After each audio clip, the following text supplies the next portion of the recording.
this segment, we have a treat. We have a world-famous visitor coming in from the University of Missouri, Dr. Pat Westhoff, who is the director of the Food and Agricultural Policy Research Institute and a partner of ours through our AFPC, is in town working with us on the decision aid for the Farm Bill. And I thought that we were going to try to do a couple things with Pat. And the first one being, a number of you have heard me talk about the prices and where we get them. I blame them, the prices. Whether if you like them, I say they're mine. If you don't like them, I say they're factories. But in reality, they're factories. And since he's here, I thought, well, let's let him talk a little bit about these, because every once in a while I might slip up and call them a projection or a forecast. And let him. I'd like for you to hear him say, well, how they should be used. Thanks a lot, Joe, for the opportunity today. Yes, we do put together baseline projections looking out in the future for the next 10 years about agricultural markets.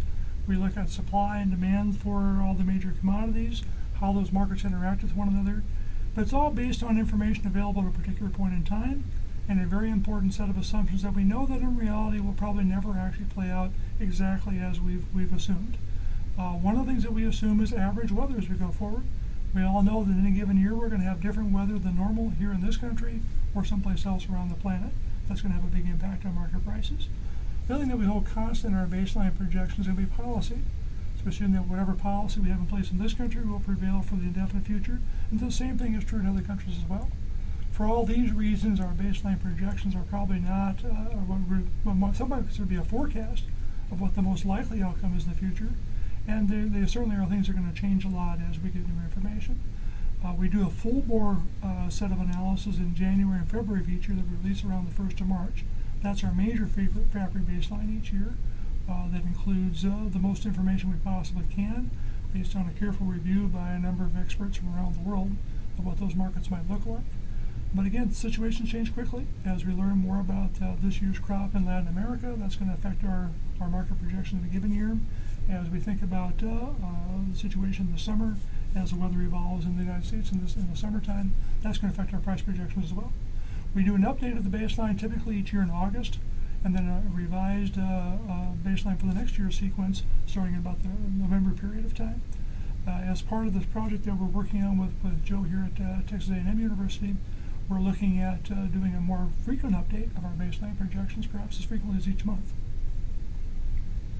Okay, well, one of the things that is a very interesting part of this process as we look at policy.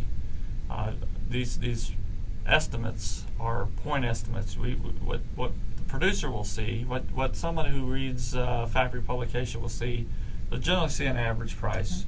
Okay. And I was just going to say, just quickly, Pat, tell them what's behind that average. Right. We actually solve our models not just once but 500 times. So we look at a wide range of possible assumptions that will drive the markets for agricultural products in the future. So for example, instead of just assuming average weather, we'll take 500 different outcomes and look at different assumptions about what the yields are going to be in the United States, are going to be in other countries around the world. That lets us generate not just a range of price estimates, but an internally consistent set of projections for a variety of market outcomes. So when we talk about a corn price, let's say for the next 10 years, we might talk about an average corn price of about $4 a bushel. But I can tell you the circumstances under which that might well be a $5 or even a $6 corn price in any given year. Or on the other hand, it could be a $3 corn price in a certain year. When we talk about some of the new farm policies that are in place, they only make payments when something unusual happens, when prices are below normal, when revenues are below normal.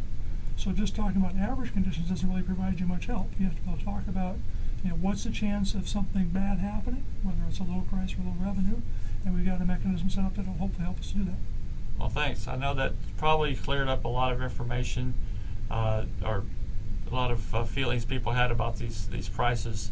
They're very important. They get used, and as we go forward, it was important for us to tell you a little bit more about how they're developed, and how you really should think about using them.